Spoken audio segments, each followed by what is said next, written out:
Party. We're on.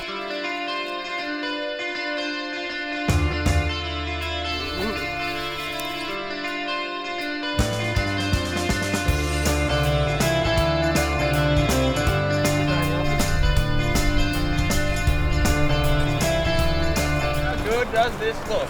New water. It's always exciting coming up to a new spot. And then immediately we've got pools here, we've got pools all the way down here, we've got that amazing spot where the creek comes around the corner. I reckon it's going to be a really good day, man. Good run. Let's go downstream and work our way back. Big one too. Fishing in new water today, it's going to be good. Just rocked up to the new spot. Never fished here before. Brad's never fished here before either. I'm going to go through a couple of tips and techniques, how we approach new water, hopefully find some fish. It's a nice, flat, deep pool with undercut rocks, as you can see. And just downstream, there's that sort of normal, typical dry droppery water. It's a great tip for fishing new water, especially with a couple of mates, is one guy fish one technique, another one fish another technique, cover a lot of water and see where they're sitting at. We have never fished here before, so we don't know exactly where the fish are going to be holding today. So Brad's going to try here. I'll try in some different water down there with a different technique. We'll see who gets on first. So another great tip for fishing new water is to find what they're eating and sort of what bugs are around. So if we just go forward here, pick up a couple of rocks, we can actually see, there we go, a couple of betas moving around. Now, mayfly nymphs, they're about a size 14 to 16, nice dark brown. That tells me when to fish a size 14 to 16 dark brown mayfly nymph to start. Put that rock back. Now I know what to tie on. Common thing that people do is fish a long dropper with dry droppers.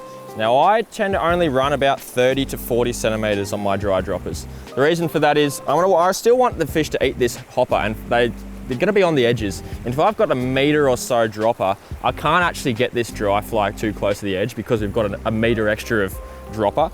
So I only run about 30 to 40 centimeters on the dropper. It'll help with your casting, help with tangles, and it gets that dry fly nice and close to the edge. You know, a nymph a little higher up isn't such a bad thing, especially in warmer weather. We're in the height of summer at the moment, and we have been getting some good dry fly fishing.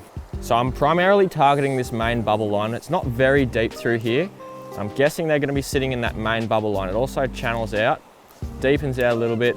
Also, I've got that nice grass bank on the other side, so that dry again, how nice short dropper. I can get that dry fly nice and close to the edge there. It'll mend up. Those hoppers fall in the water straight off that grass bank. And they fall in there, any terrestrials, beetles, hoppers, ants, you know, all that sort of stuff. Like that yellow wing we saw before. I've sized down our hopper a little bit from that big sort of yellow wing we saw before up on the track in. But yeah, just searching because I've got two options. I've got that dry and I've also got the nymph. Just mending through here, keeping it going, moving through, trying to find some fish. There's one, nice.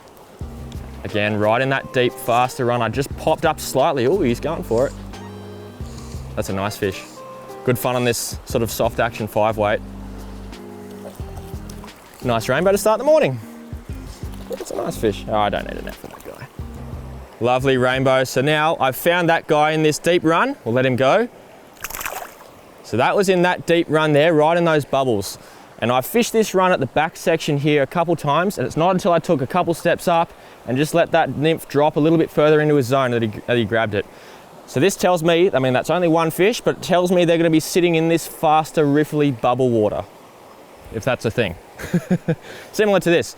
So I'll fish the rest of this run, see if we can pick up a couple more, and keep targeting this type of water as we move on. So another couple of tips for fishing new water and hiking into a spot is always being prepared. We're up in the mountains here today, so having extra water, I've got a water filter, extra food, bring some lunch, even a rain jacket. We've got a couple of spots of rain, but it's going to be fairly sunny here today. You know, the weather in the mountains can change dramatically. Extra sunscreen, snake bite kits, PLBs, all that sort of stuff. We're out of service here and away from the car, fair ways. Bring in some gear that'll make your day go smoothly. Even when it comes to wading. Now I'm wet wading today, Brad's got some waders on. Personal preference, Brad's gonna be more comfortable in the water. I'll probably be more comfortable on the hike. Whatever floats your boat. And if the weather turns, he's gonna be, there's one on the dry. Nice fish. Big brown, nice. Yeah, that's awesome, on that Morish. Yep, yep, yep, yep. Nice, that's a cracking fish. Oh, at the end of the water for the run.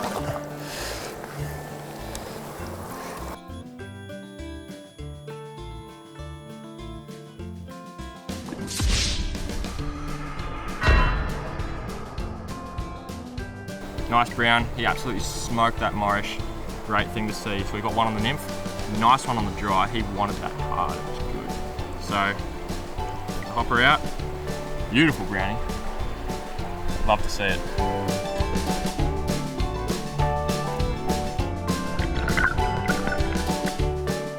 Brad's targeting the rocks and that undercut rock there where it deepens out. Again, trout love to sit in that undercut. Not so much food from leaves and grass is going to be falling off there. But that is the main current of the river. It's kind of where it's carved out the side of that rock. Those browns love to sit at the bottom of that. And if he's got a juicy stream that runs through it, I reckon it might just work. Oh, Bradley. Right in the crevasse. Yep, nice. You know, after fishing two different techniques, we've sort of established the stream is not as effective. It could be also the type of water, like this is still water. We're obviously getting them in the ripply stuff before. I'll run a hopper through the top of this where Brad was just fishing. See if our suspicions have been confirmed. And if not, we'll cover some more water anyway. We just saw a fish rise. See that?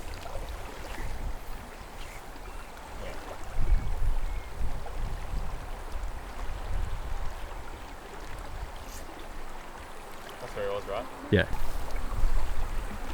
That's exactly where it was. Yep. Took the nymph, yep.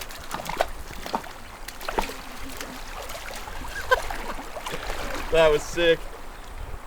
Nice, so we saw this fish rise tied up against the rock. Put a couple casts there, didn't take the dry. Instead he took the nymph, and just as it was sinking, don't think you can get much better hook up than that. Right in the corner. Lovely brownie. See you, mate. Get a dry dropper in there, Brad.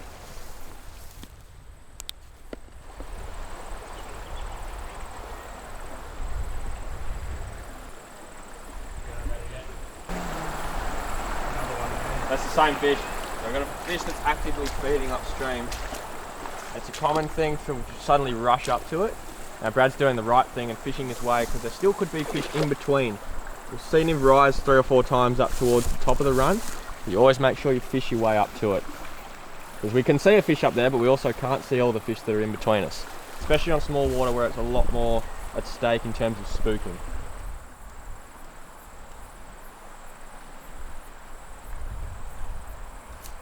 Nice work, Brad. Hey!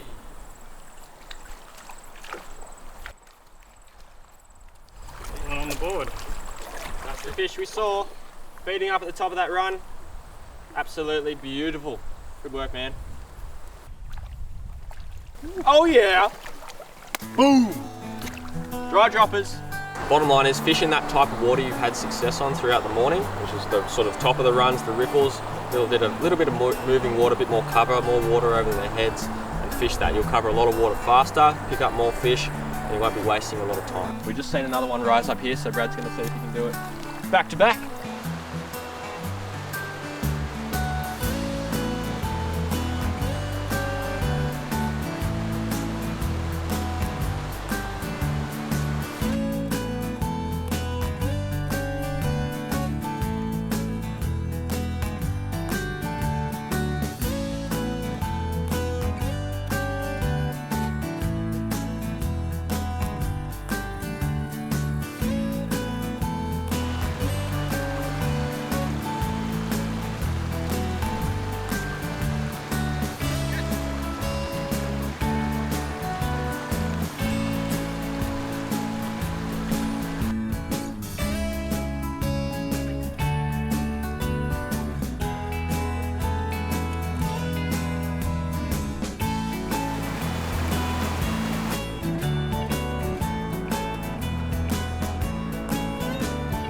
Doubled up, Brad!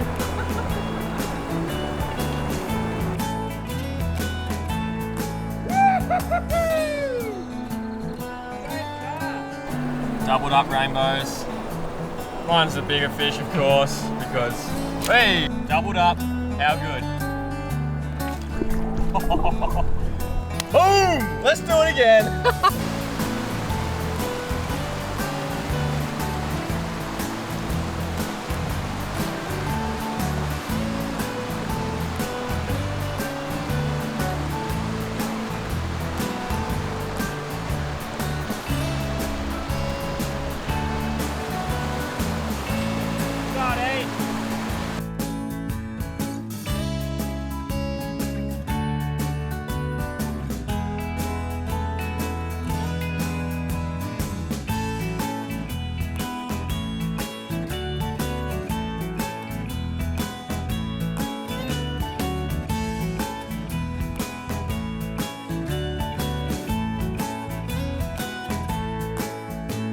Well, that's it for this one. Fished some new water, found some success, some new swimming holes as well. Now if you fish any new water, your same techniques apply. Get out there, have some fun, and we'll see you next time.